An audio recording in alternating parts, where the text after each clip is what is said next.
Welcome back to the Miles Menard channel. All right, let's be honest. Have you ever stubbed your toe and in a not so Christian way let a word slip out? Or maybe someone cut you off in traffic and you suddenly sounded more like a sailor than a saint. You guys will get hurt traveling alone. Or maybe you're thinking, wait a minute, does God really care if I say a few bad words? What if I told you the Bible has a lot to say about the words we use? And that when Peter swore, it was actually a sign of him distancing himself from Christ. Let's break it down.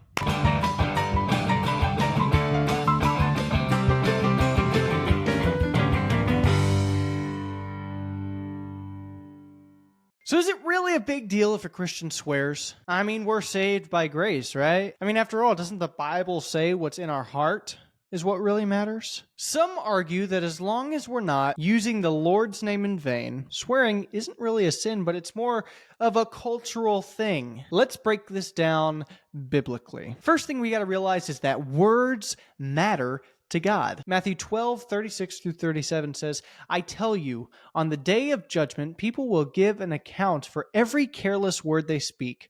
For by your words you will be justified, and by your words you will be condemned. Jesus makes it very clear that our words aren't meaningless. In fact, every word we speak is a reflection of our hearts. The idea that words don't matter is completely unbiblical. Jesus himself says that we will be held accountable for our careless words. Not just blasphemy, taking the Lord's name in vain, but any speech that dishonors God. Ephesians 4:29 says, let no corrupting talk come out of your mouths, but only such as is good for building up, as fits the occasion, that it may give grace to those who hear. And Colossians 3:8 says, but now you must put them all away, anger, wrath, malice, slander, and obscene talk from your mouth. Paul warns about corrupting talk and obscene speech. Our speech should build up others and reflect Christ and the grace of God. Think about it. If you're supposed to build others up with your words, how does cursing fit into that?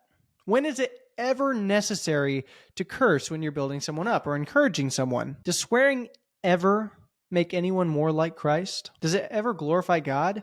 If not, why are we doing it? Now let's talk about Peter cursing right before he denied Jesus. Matthew 26:74 says, then he began, Peter, to invoke a curse on himself and to swear, I do not know the man.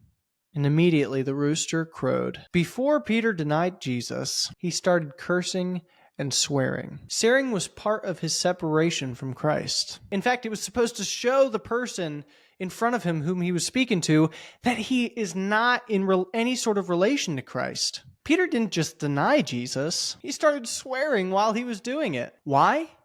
Because he wanted to blend in with the world, distancing himself from Christ. We're either venting our frustration, trying to fit in, or reacting in the flesh instead of the spirit. If swearing was part of Peter's denial of Jesus, how can we, as Jesus followers, justify making it a normal part of our speech? But hold on, question.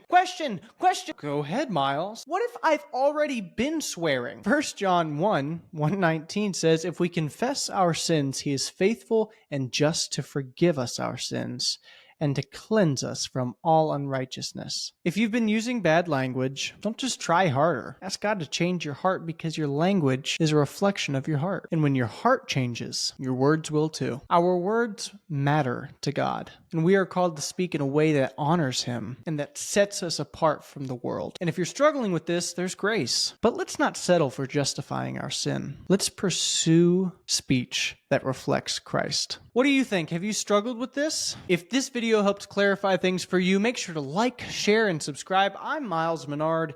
This is the Miles Menard channel.